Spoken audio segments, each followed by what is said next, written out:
sing ngerti wong munafik ya Kanjeng Nabi, karena Kanjeng Nabi diberi berita itu dari langit. Kita tidak boleh mengatakan orang itu munafik, tidak boleh karena kita tidak tahu. Ya orang untuk kabar awake dhewe iki gak ngerti atine wong, terus ora entuk kabar ke langit. Dadi nek kowe kok ngantek nuduh wong munafik iku mlete. Rumangsa ngerti atine wong utawa rumangsa entuk berita ke langit. Kanjeng Nabi pancen kok entuk berita ke langit, Kanjeng Nabi nampa wahyu. Bareng mireng ana Masjid Dirar, Pak Arsala mongko utusan sapa Kanjeng Rasul sallallahu alaihi wasallam. Bismillahirrahmanirrahim. Qala al-muallif rahimahullah wa nafa'ana bihi wa bi ulumihi fid dharain amin. Wa inda Abi Awanata min riwayati Aqil an Anasin lan ana ing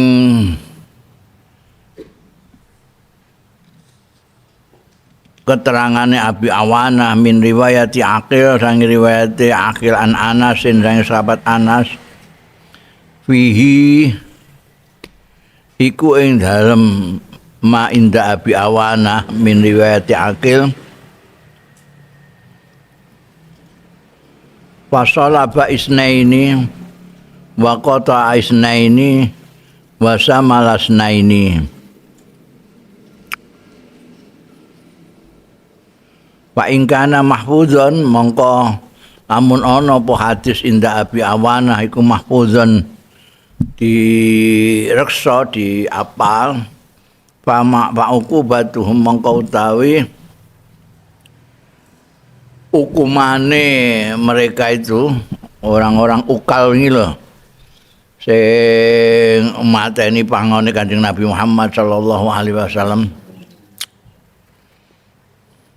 Kanat iku ana ya ukubatuhum ana iku muwazzaatan dibagi jadi dua. Ana kan dingendikane keterangan sing wingi ku Kanjeng Nabi itu pernah menyalib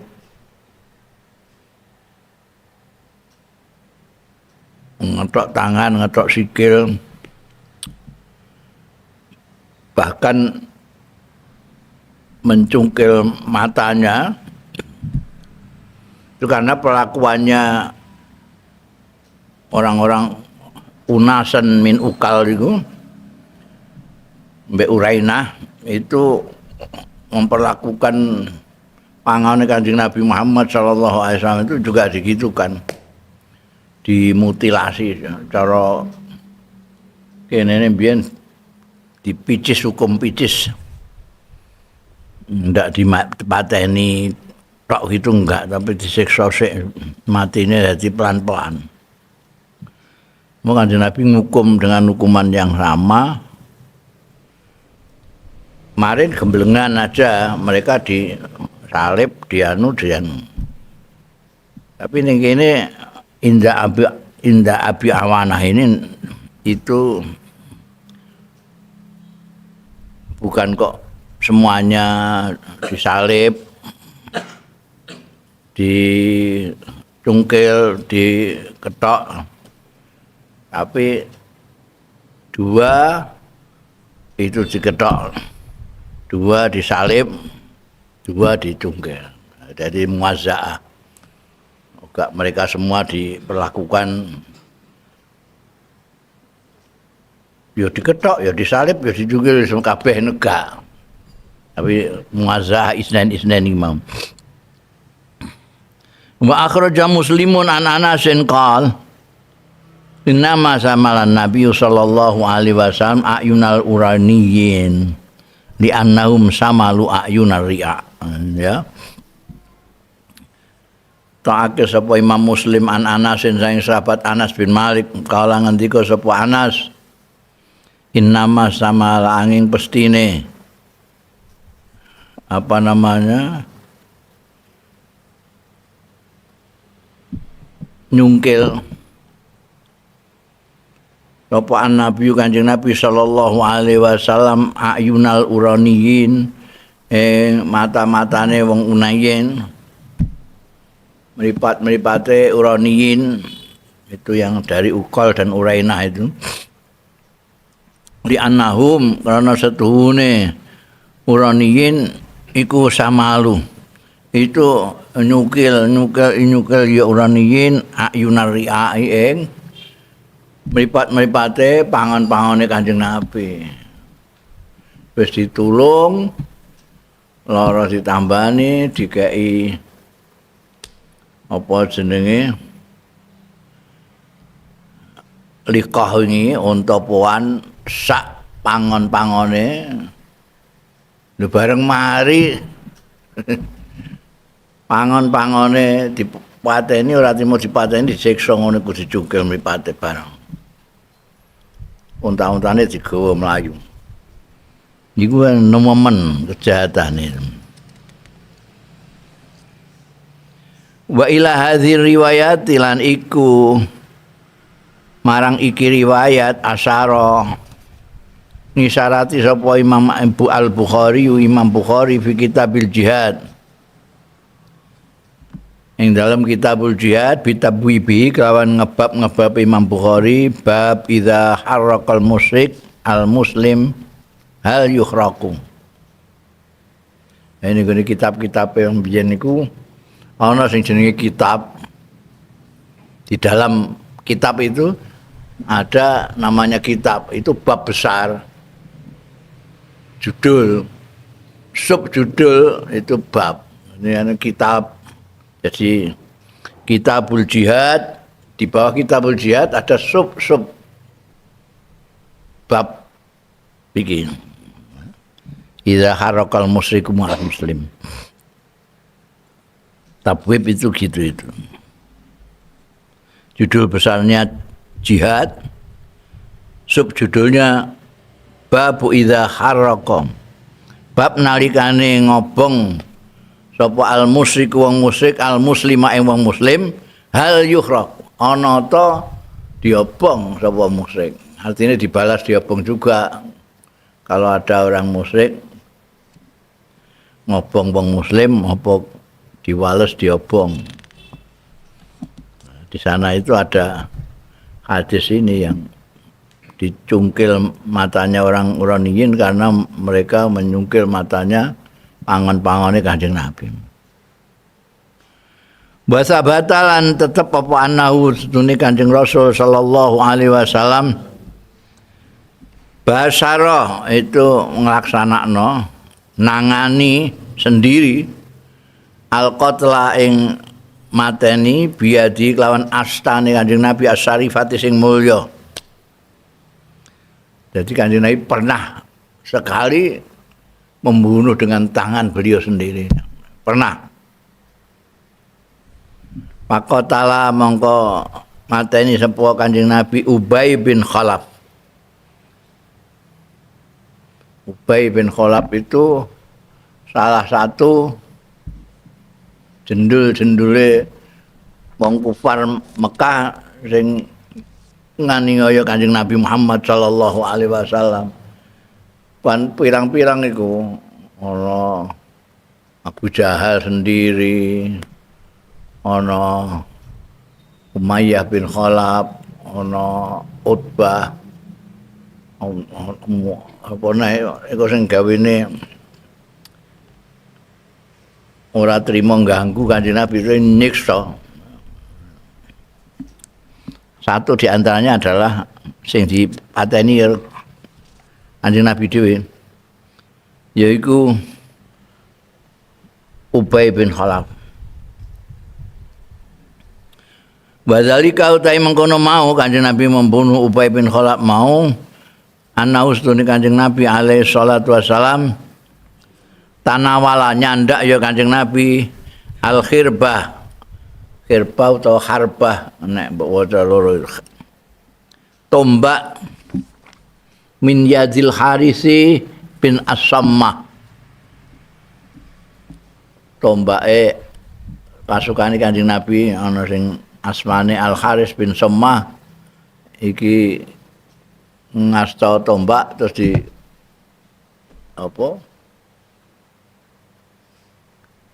ditandak karo Kanjeng Nabi Muhammad sallallahu alaihi wasallam.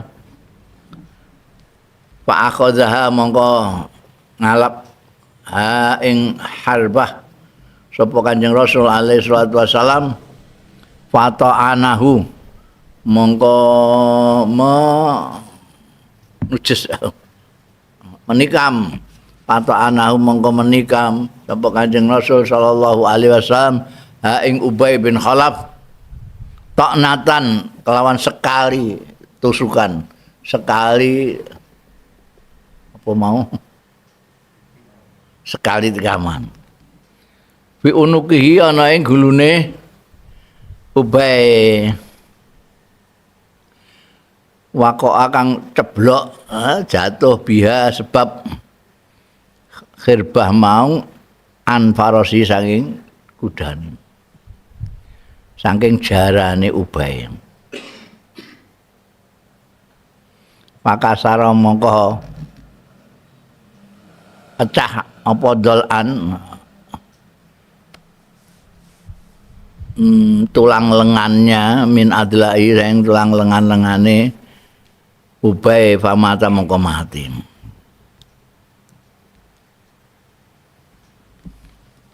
Ada waktu perang Uhud itu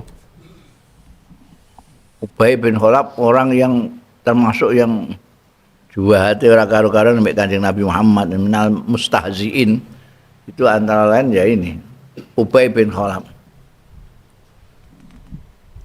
Nah, itu sampai Kanjeng Nabi ditombak kena gulune. Jane ya ora pati anu lah. Menurut riwayat itu tatune ora pati mau ning gulu. Ning gulu terus kaya ora nancep banget. Matine iku enggak jelas apa mergo iku apa mergo ceblok kok sejarane iku. Mergo numpak jaran ditombak kena kene terus ceblok. Kanca-kancane ya muni, gak apa-apa, ngono tok ae kok ngono. Gak aku mesti mati aku iki. Lho kok mesti mati ya? Udik ini muni aku mesti mati ya. Mesti mati nih. Jadi dia yakin mati mergo Kanjeng Nabi mati wae. Diuneni mati kowe. Wah, mesti mati ini aku senajan ora pati apa tatune ora pati parah tapi mergo Kanjeng Nabi ngendikan mati kowe. Mati tenan.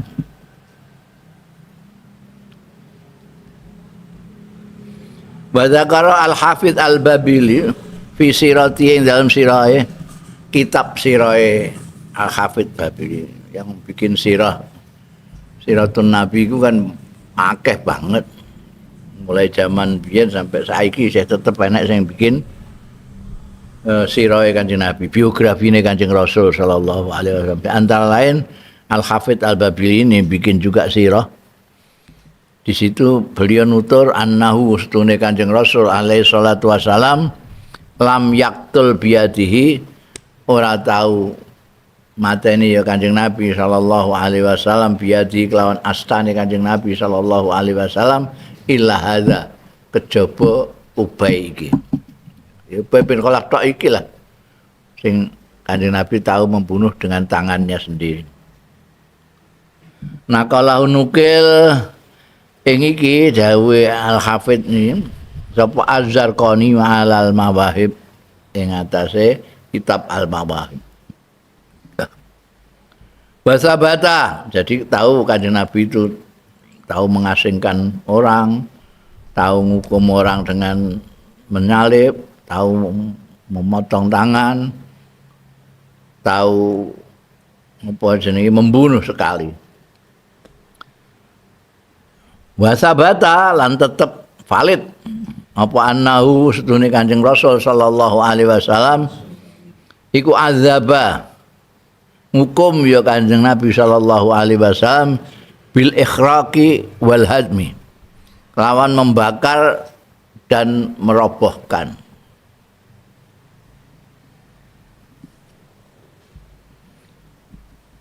Rawa Ibnu Hisham ngriwayatake sapa Ibnu Hisham. Ibnu Hisham ini seorang sejarawan,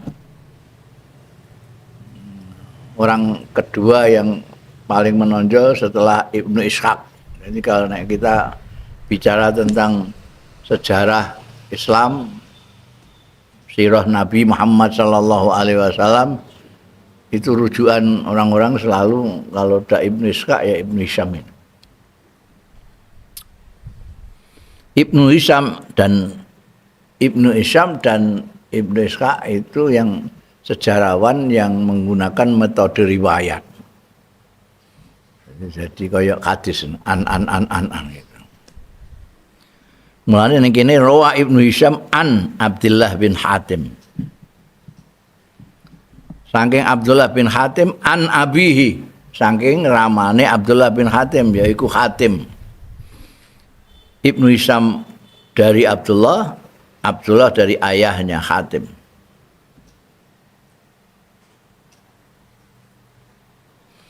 Kala ngendika sapa abihi ya iki sing diceritakno mbek Ibnu Hisham. Karena yang menangi Kanjeng Nabi yang sahabat itu Hatim.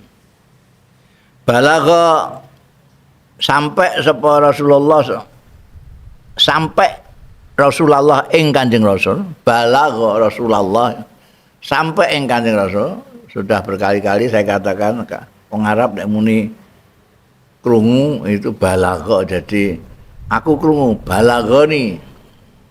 Aku krungu jarene kowe balaghani annaka.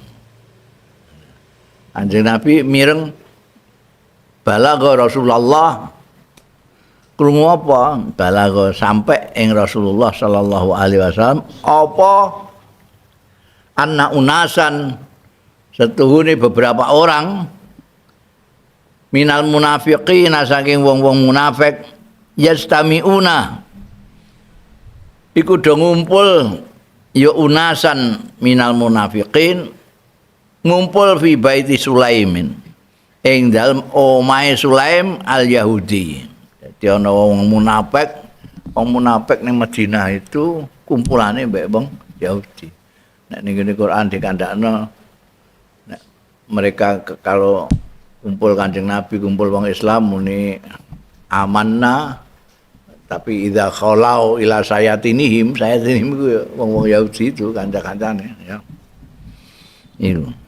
Iki lagi Kanjeng Nabi mireng sampai ke Rasulullah berita bahwa ada beberapa orang munafik kumpul di rumahnya Suwailim yang Yahudi itu. Yusabbituna ngendon-ngendoni ya unas annasa ing wong-wong antabuka saking perang Tabuk. Tabuk itu berat sekali. Ini tak kandakno. Tabuk itu ratusan kilometer dari Madinah itu. Pada saat Kanjeng Nabi ngumumno mau ke Tabuk, perang ke Tabuk itu kondisi saat itu cuacanya panas sekali. Panas sekali. Termusim panen buah-buahan. Jadi ora diuju-ujuki wong, ora diprovokasi ae. Iku ana sing aras-arasen kaya Ka'ab bin Malik ngene kae. Aduhe kaya ngono. Wayahe kaya ngene. Gak mangkat iku. Iku padahal gak diprovokasi. Lah iki ora ana wong-wong munafik nang kumpul ning ngene omahe Suwailim wong Yahudi itu. Justru iku rapat ngendon-ngendoni wong sing waduh ngono. Wes meroy keplongor kowe gak tekan kono macam-macam. Kowe iku arep disiksa mbek Muhammad sak bangsa mula. Akhirnya terus banyak yang pamitan mbek Kanjeng Nabi gak ikut. Bahkan ada yang sudah ikut membatalkan. Itu gara-gara orang munafik iki. sing yusabbituna min antabuk. Kanjeng Nabi mireng ngono pabasa mongko utusan sapa Kanjeng Rasul sallallahu alaihi wasallam Tolha bin Ubaidillah. Kanjeng Nabi ngutus Tolha bin Ubaidillah fi nafarin ing dalam beberapa orang. Fi nafarin itu tidak sampai 10 lah. 3 sampai 9 itu nafar. Wa amara ulan perintah sapa Kanjeng Nabi sallallahu alaihi wasallam ing Tolha bin Ubaidillah ayahruka alaihim baita Sulaimin. Yen to ngobong ya Tolha alaihim ing atase Unas ngobong baita Sulaimin ing omahe Sulaimin. Fa fa'ala mangko nindakake sapa Tolha bin Ubaidillah. Itu pernah kan Nabi ngukum dengan menyuruh sahabat untuk membakar rumahnya Suwailim yang dipakai untuk tempat memprovokasi bersama-sama orang munafik supaya tidak ikut Kanjeng Nabi.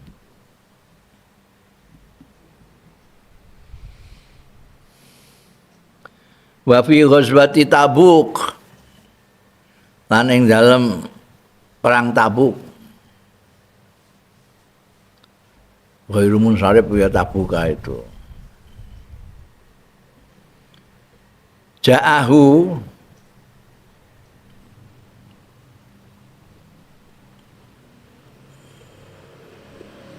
nekani ing Kanjeng Rasul alaihi salatu wasalam apa khabaru Masjidid Dirar. Berita anane Masjid Dirar. Minas sama datangnya berita dari langit. Jadi wong-wong ya rumangsane ya masjid-masjid tenan ana wong apian ya Allah. Ini kok ana sukarela gawe masjid, mesti wong apian iki. Padahal iku sing gawe wong munafik. Dienggo memecah belah ben gak sembayang ning kono kene bang. Saiki ngene ditiru wong Islam iku. Wong munafik mbok ora wallahu alam wong karuan jeroane. Tapi gawe anu gawe dadi ono wong-wong ya munafik gawe masjid. Mulai disebut Masjid Dirar karena dia merusak. Itu wong sembayang ning masjid Kanjeng Nabi apa ning kene. Kene ae kono kadoan. Nah iku kan saiki dienggo pertimbangan wong saiki gawe masjid dhewe ra mergo kadoan iku. Kono kadoan. Masjid pirang-pirang kadang-kadang adep-adepan ngono. Terus pikire ya adep-adepan, banter-banteran. Gara-gara kadang-kadang ya iku mau apa? Ora srek ambekan masjid kono iku. Kadang-kadang mondoke bareng dene ruang luwih pinter. Tapi kancane iku sing dadekno imam, kan khotbah barang. Jane mestine aku wong dekne biyen nek nempel-nempel karo aku. Majine barang sergep aku pinter aku. Ning kongkon dadi imam khotbah kok dekne. Di ngomong ning dindi ora kasil gawe masjid dhewe ae. Pendekne iso khotbah dhewe. Ngimami dhewe duwe-duwe ae. Iku biyen ana jenenge Masjid Dirar iku. Kebetulan bersamaan dengan itu perang Tabuk itu luar biasa. Kanjeng Nabi dikabari dari langit. Mulane sing ngerti wong munafik ya Kanjeng Nabi karena Kanjeng Nabi diberi berita itu dari langit. Kita tidak boleh mengatakan orang itu munafik, tidak boleh karena kita tidak tahu. Ya orang untuk kabar awake dhewe iki gak ngerti atine wong, terus ora entuk kabar ke langit. Dadi nek kowe kok ngantek nuduh wong munafik iku mlete. Rumangsa ngerti atine wong utawa rumangsa entuk berita ke langit. Kanjeng Nabi pancen kok bentuk berita kok langit, Kanjeng Nabi nampa wahyu. Bareng mireng ana Masjid Dirar, Pak Arsala mongko utusan sapa Kanjeng Rasul sallallahu alaihi wasallam jamaatan ing sekelompok orang min ashabi saking sahabat-sahabat Kanjeng Rasul sallallahu alaihi wasallam. Wa amarahum lan perintah sapa Kanjeng Rasul sallallahu alaihi wasallam hum ing jamaah perintah ayuhadimu ta ayyahdim. Ento menghancurkan ngerobohke ya jamaah hu ing Masjid Dirar. Wa yuharrikuhu utawa yahruku lan ngobong ya jamaah hu ing Masjid Dirar. Dadi ana masjid diobong ya.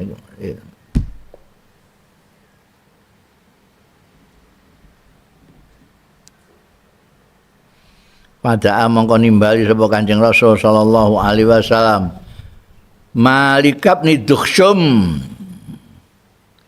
wa Ma'na bin Adiyin al-Ajlani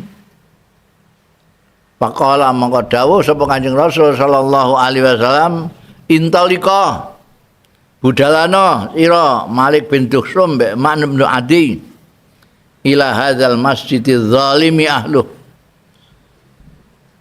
maring iki masjid az-zalimi ahlu kang zalim apa sapa ahluhu ahline masjid fahdimahu mongko ngrubuhna sira loro hu ing masjid wa ahriqahu lan ngobong bisa mbok gumaca dhuwur mau nek kene fahdima dadi mau yuhdimu nah ya maca kitab itu diwaca kabeh sak paragraf itu supaya ngerti. Biasanya tolong menolong itu. Iki mau waca yahdimu apa yuhdimu apa yuhadimu. Ning ngisor ana sing nulungi iki. Ning kene fahdim, dawuhe Kanjeng Nabi fahdim. Berarti yuhdimu. Ahdama yuhdimu ahdim. Ihdima. Berarti mau wa yukhriku mergo ning kene ana akhrik akhraqa yukhriku akhrik yukhrik nek mau diwaca yukharikun mergo durung maca iki wa akhriku ya Kanjeng Nabi merintahkan ke sekelompok orang untuk ayyuhdimu wa yukhriku. Bukti dawuh beliau kepada Malik bin Dukhsum dan Ma'na bin Adi fahdimahu wa ahriqahu. Fakharaja mongko metu sapa Malik lan Man paharqa mongko ngobong ya Malik bin Dukhsum badamahu lan menghancurkan sapa Malik lan Man hu ing masjid. Kanjeng Nabi tahu apa memerintahkan untuk membakar, memerintahkan untuk merobohkan masjid. Waqat qata'an Nabi sallallahu alaihi wasallam dan teman-teman motong ngetok sapa Nabi Kanjeng Nabi sallallahu alaihi wasallam nakhla Bani Nadir ing wit kurmane Bani Nadir wa ahraqa lan ngobong ya Kanjeng Nabi sallallahu alaihi wasallam kurahum ing desane Bani Nadir ya utusan maksudnya kotoa iku ya gak Kanjeng Nabi dhewe sing negor iku gak ya kongkonan negor ora Kanjeng Nabi sing ngobong dhewe tapi ngongkonan nek beliau sendiri iku mesti ditegaskan kaya nalika membunuh Ubay bin Khalaf tadi biadihi binafsihi wa biadihi jadi nek orang nganggo ngono berarti kongkonan perintah aja. Bani Nadir itu salah satu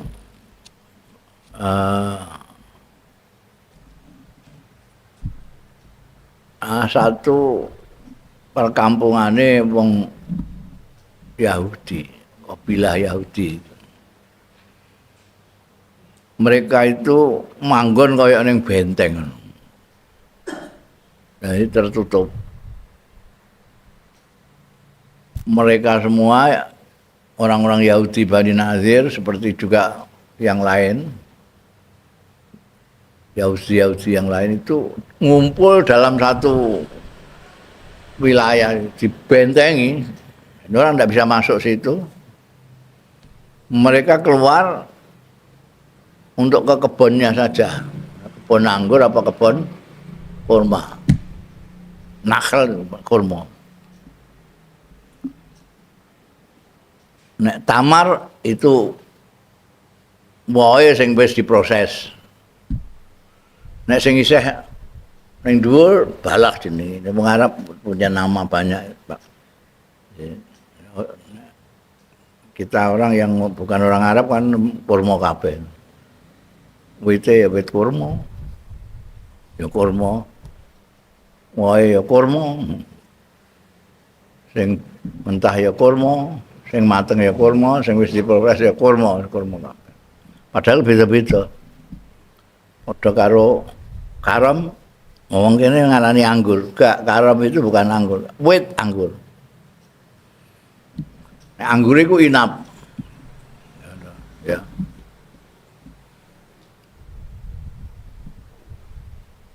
Orang Yahudi itu mempunyai keistimewaan petani-petani kurma yang luar biasa. Jadi kurma-kurma yang Medina itu mereka lah yang apa dari Khaybar, apa dari Bani Nadir, mereka punya kebunnya. Nalika terjadi perang antara kaum muslimin ambekan Bani Nadir, mbek wong-wong Yahudi, karena orang-orang Yahudi mengkhianati perjanjian. Perjanjian sudah dibagus-bagus sampai saiki apa? Dinukil barang ambekan PBB itu karena bagusnya itu. Bagaimana orang hidup bersama yang berbeda-beda itu ono apa namanya dustur yang mengatur itu yang digawe nalika Kanjeng Nabi Muhammad sallallahu alaihi wasallam jadi pimpinan Medina. Itu kira-kira sing gawe Pancasila barang ya terinspirasi dari itu. Ning Indonesia kan juga macam-macam. Tapi terus dikhianati mbek wong Yahudi itu.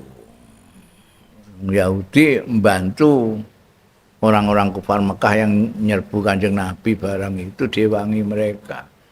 Padahal perjanjian di situ pokoknya orang Madinah ya orang Madinah. Siapa yang menyerbu Madinah semuanya, baik Islam atau Yahudi atau siapa saja harus melawan yang memusuhi itu. Ini malah kong karo musuh itu. Bani Nadir ada tokohnya menangan diserang, mereka sudah jago-jago, tutup apa lawang itu. Ini biasa ndelok film itu, pintu gerbang kuat di, gak iso sih. Nek arep ndobrak itu wit mbok utuh ditegor terus dicekeli wong akeh duar lagi. Nek arep munggah kon dhuwur nggondo pirang-pirang ngono wae tapi dipanahi kon dhuwur. Itu Bani Nadir gak gelem metu. Dikepung beberapa hari tetap ora iso gak gelem metu. Terus Kanjeng Nabi itu putusan ditegur iki anu kebon anune iku kurma. Padahal itu uripe wong Yahudi wis ya uripe ya kebanggaane ya pokoknya nguripane lah kaya kene wong tani ngono. Terus di osak-osak ngono kan. Nek wong Rembang kene ya tambak garam. Tambak garam ngono. Mbok soki banyu pirang-pirang ngono kan gak sisa dadi uyan. Itu dikonokno iku wah sing kon dhuwur laporan iku wah ditegori ya. Isih tetep gak metu diobong. Itu pernah itu Kanjeng Nabi Muhammad sallallahu alaihi wasallam akhraqa kurahum Bunda kamalu tarbiyati sallallahu alaihi wasallam lil ummah wa inayatuhu sallallahu alaihi wasallam bi ta'limil Quran. Kesempurnaane ndidike Kanjeng Nabi Muhammad sallallahu alaihi wasallam lil ummati marang umat wa inayati lan sempurnane perhatiane Kanjeng Nabi sallallahu alaihi wasallam bi ta'limil Quran kelawan mulang Quran. Di sini ada dua istilah yang digunakan, tarbiyah ambek taklim. Ya, tarbiyah dan taklim. Karena itu kiai pesantren itu dua ini yang dipakai. Bukan taklim saja. Taklim saja sekolah-sekolah itu. Sekolah taklim itu pemberian informasi kepada murid, pada santri. Itu taklim. Hanya memberi informasi. Orang diberi informasi tentang Quran, dia ngerti Quran. Tapi kelakuannya Qurani atau tidak, itu bukan taklim, tapi tarbiyah. Jadi kalau tidak disertai dengan tarbiyah, ya menciptakan orang-orang pintar saja. Mau ngapal Quran, mau ngerjakan, tapi amalia ya orang. Karena yang menjadikan orang berubah sikapnya dari baik menjadi lebih baik, dari kurang baik menjadi baik, itu tarbiyah, bukan taklim. Taklim itu kayak komputer itu. Komputer itu kamu kasih informasi macam-macam, biar dia tahu macam-macam. Komputerku itu hafal Quran, hafal Kutubus Sittah, hafal kabeh. Ini karek takok nama-nama cek. Ya apa sih? Inama amal terusno cret. Jadi am binia wah copot era karuan. Manane piye klik gitu. Jelasno. Iku mergo dene tak gawe informasi itu boni informasi tentang Quran, tentang hadis barang itu. Tak gawe kit kudu apa? Kitab macam-macam.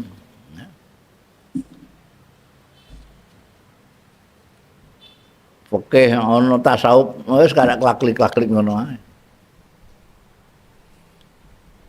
Tapi ya iku, aku ning ngisor barang komputerku tetep ning dhuwur meja. Gak diduga dekne.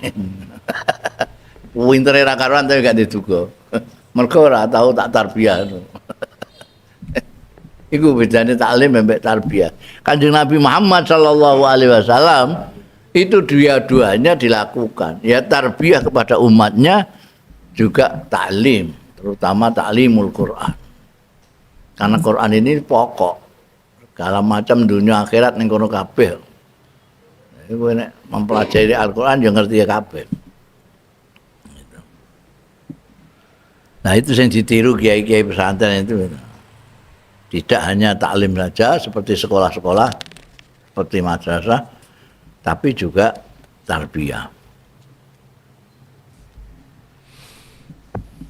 Iktanan Nabi sallallahu alaihi wasallam merhatiake tenan sapa Kanjeng Nabi sallallahu alaihi wasallam bi ta'limil Quran. Aja kae tenan sik. Iktana iku ya merhatikan ngono ae. Engko tenane ning guri. Merhatekno sapa Kanjeng Nabi sallallahu alaihi wasallam bi ta'limil Quran kelawan mulang Al-Qur'an inayatan azimatan iki. Kelawan perhatian yang gede tenanan itu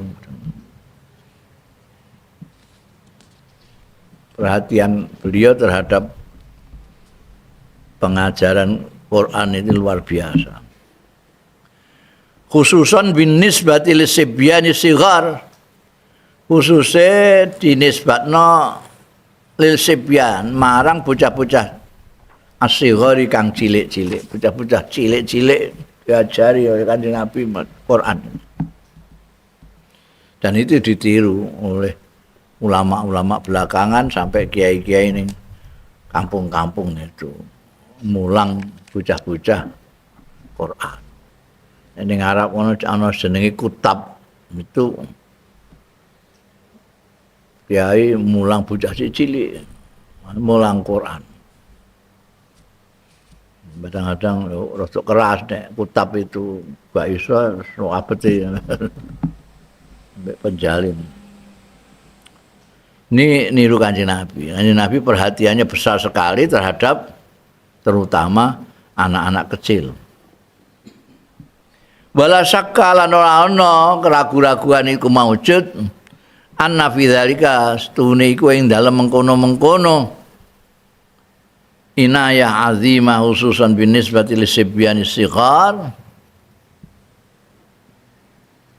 faidatan apa faedah kubra sing gedhe faedahnya besar sekali. Kenapa Kanjeng Nabi perhatiannya besar sekali? Karena itu faedahnya besar sekali. Wa hiya utai faidah kubra iku li ajli ayatawajjah sighar krana arahe yen to madhep sapa asighar bocah-bocah cilik ila i'tiqadi anna Allah taala maring nekatake sesungguhnya Allah taala wa ya Gusti Allah taala iku rabbuhum pangerane sighar. Dari awal anak itu sudah ditanamkan sesuatu yang menjadikan dia mempunyai iktikad keyakinan yang kuat bahwa Allah itu Tuhan mereka. Penting. Wa anna hadza kalamuhu ta'ala. Utawi iki sing diulangke yaitu Quran, iku kalamuhu, itu dawuhe Gusti Allah taala. Wali azi antasriyah an krana arae di samping supaya anak-anak kecil itu mempunyai iktikad yang mantap bahwa Allah Ta'ala itu Tuhannya, bahwa Quran ini dawuhe Allah Ta'ala. Juga wali aji antasriyah krana arae yen to mili mengalir apa ruhul Quran, ruhnya Quran fi qulubihim ing dalem ati-atine sighar. Ruhul Quran itu supaya meresap mengalir dalam darahnya anak-anak itu. Wa nuruhu lan cahayane Quran mengalir fi afkarihim ing dalem pikiran-pikirane sighar. Wa madarikihim lan yo narare asighar wa hawasihim lan panca-panca indrane sighar.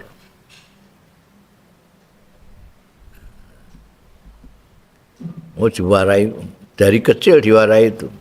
Jadi merasuk dalam itu. Ruhul Quran, cahaya Quran segala macam itu. Itu yang kedua. Yang pertama tadi supaya meyakini bahwa Allah itu Tuhannya dan Quran itu adalah dawuhnya. Yang kedua supaya mengalir dalam darah anak-anak itu ruhul Quran. Cahayanya menyinari pikiran mereka.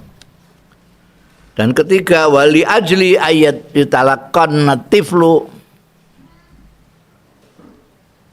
ayu talakana yen to diwarai apa atif lu bocah diwarai aqaidal Quran ing akidah Quran mundus sighari sejak kecil sudah diberitahu tentang akidah Qur'ani wa ayyan sa'alan yen to tumbuh ya sigar tifel ning tifel wa ayyan sya'alan yen tumbuh ya tifel wa yasubbalan dadi gedhe ya tifel ala mahabbatil Quran ing atase demen Quran wa ta'alluq bihi lan gondelan bihi kelawan Quran sejak kecil. Jadi tumbuh anak kecil ini, kalau anak kecil diwarai Quran, itu faedahnya banyak sekali, di antara lain dia nanti berkembang dan menjadi besar dengan kecintaan kepada Al-Quran, gondelan kepada Quran. Wal iktimar lan melaksanakan bi awamirihi kelawan perintah-perintah Quran. Wal intihai lan nglereni ngedoi nahan an manahihi saking larangan-larangan Quran. Karena Quran sudah menjadi rohnya, menyinari pikirannya sehingga nanti menjadi besar dia akan tahu ini dilarang Quran, tidak akan dilakukan. Ini perintahnya Quran dilaksanakan. Wa takhalluq bi akhlaqihi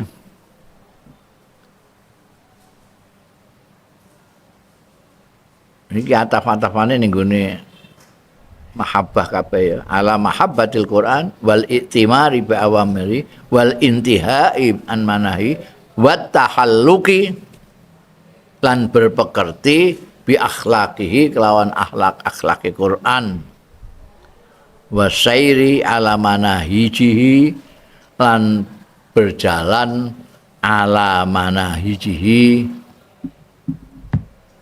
ing atase dalan-dalane Quran. Manhaj itu jamake manhaj, metode, thariqah, jalan. Karena dari kecil sudah dikenalkan Al-Quran, diajari Quran, diulang Al-Quran. Jadi nanti itu akhlaknya barang akhlakul Quran. Contoh tertingginya adalah Kanjeng Nabi Muhammad SAW yang ketika ditanyakan kepada Sayyidatina Aisyah, jawabnya kana khuluquhul Quran. Orang yang mempelajari Al-Quran sampai menguasai, dia bisa berakhlak Quran. Jadi orang sekedar mau dihafalno tok. Karena itu walidzalika krana arae kuwi iktanal murabbun memperhatikan al murabbun pendidik-pendidik fi hadzal ummati yang dalam iki umat Islam maksudnya memperhatikan bi ta'limil sibyan Al-Qur'an kelawan mulang bocah-bocah Al-Qur'an ing Qur'an. Itu sebabnya umat Islam itu sejak dulu kala di mana-mana yang terutama di negeri-negeri yang Islam atau orang-orangnya banyak yang Islam selalu ada ini perhatian untuk mulang bocah-bocah diulang Quran. Badzalika utai mengkono-mengkono taklim sibyan Al-Qur'an iku aslun merupakan dasar min usulil Islam saking dasar-dasar Islam.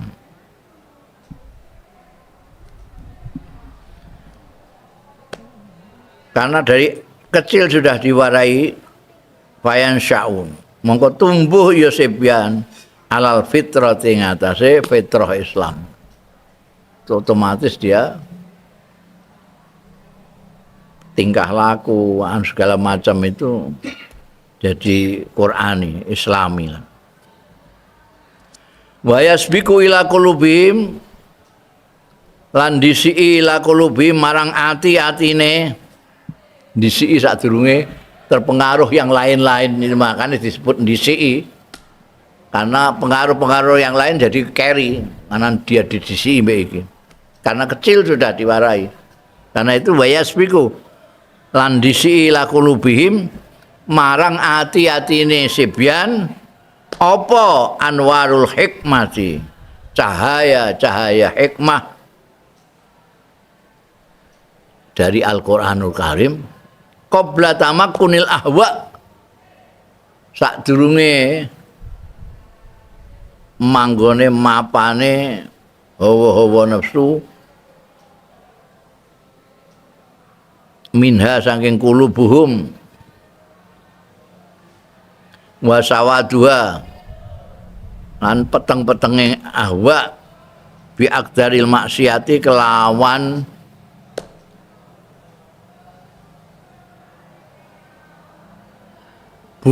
budeke maksiat,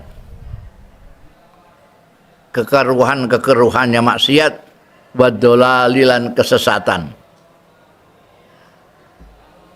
Didisiki dengan Quran mulai kecil sebelum nanti dia terpengaruh, hawa nafsunya itu terpengaruh dengan adanya maksiat, adanya segala macam ini, ada kesesatan-kesesatan di luar sana. Tapi kalau sudah didahului dengan Al-Quran, disinari pikirannya dengan cahaya Al-Quran, nanti itu bisa dinetralisir. Kama qolal qailu kaya ucapane wong sing ngucap, ini penyair ini atani hawaha qabla an a'rifal hawa fasadafa qalban khalian fatamakkana. Ini saya ngomong ini penyair yang gila terhadap perempuan, Qais yang gila terhadap Laila. Maka puisinya puisi cinta terus, jadi puisi-puisinya tentang hawa. Itu ini atani hawa qabla an a'rifal hawa.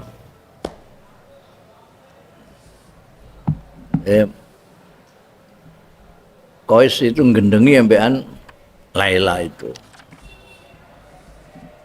Tapi wong tuane ora setuju.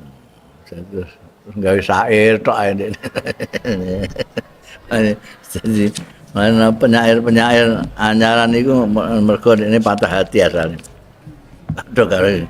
Atani hawa nekani ingsun apa hawa cintanya Laila. Qabla an a'rifal hawa, sadurunge ento kenal sapa ingsun al hawa ing cinta. Sebenarnya saya belum tahu, gak ngerti persis cinta itu apa. Cukup ngono menyintai Laila. Fasadafa qalban khalian. Mongko metuki ngepasi sadafa. Ya hawaha qalban ing ati kholian sing kosong fatamakana mongko jadi nancep jadi mapan. Aku durung kenal cinta. Pertama kali ya Laila itu, begitu Laila masuk Hati saya masih kosong, mlebu lep ngono ae. Terus dia di situ tengok-tengok ning kono. Ngantek gendengi iku ya mergo ngono iku. Yang kosong ndak ada apa-apanya isinya disaini mbek dekne. Ya kayak itu anak ini maksudnya. Apa? Untuk syahidnya memasuki anak-anak itu dengan Quran itu supaya tamakana di dalam hatinya. Kayak cintanya Qais kepada Laila itu kosong didisi ambekan cintanya kepada Laila. Maka cintanya kepada Laila nancep sedemikian rupa. Lamar wong tuane gak setuju ya terus gendeng. Ya. Itu mergo nancep tamakana itu nancep. Wa kana sallallahu alaihi wasallam lan ana sapa Kanjeng Rasul sallallahu alaihi wasallam iku yastaritu mensyaratkan Kanjeng Nabi sallallahu alaihi wasallam ala ufudil Arab ing atase delegasi-delegasi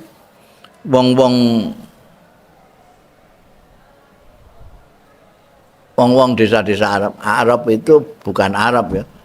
Kalau Al-Arab itu orang Arab, kalau Arab itu orang-orang pedalaman di Arab yang belum mengenal peradaban kota. Kanjeng Nabi Muhammad Shallallahu Alaihi Wasallam ketika sudah pengaruhnya sudah kemana-mana, banyak delegasi datang dari kabilah ini, kabilah itu datang minta diulang Kanjeng Nabi, minta dinasihati. Tak piturute. Kadang-kadang Kanjeng Nabi itu ngutus sahabat-sahabat yang di Madinah itu yang sudah ngalim-ngalim, udah kamu ini bawa ke sana. Misalnya Mu'ad bin Jabal dikirim ke Yaman untuk mulang. Siapa lagi kirim.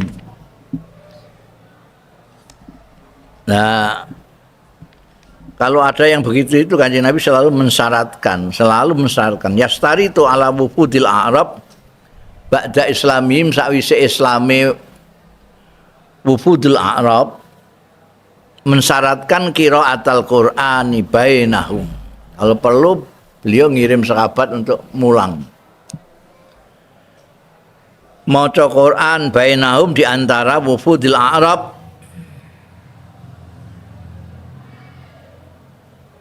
wa ta'limahum lan mulang wufudul Arab amrad dini ing urusan agama wa iqamatul muadzinin lan jumenengake wong-wong sing azan, sing memperingatkan, sing memanggil-manggil untuk ibadah.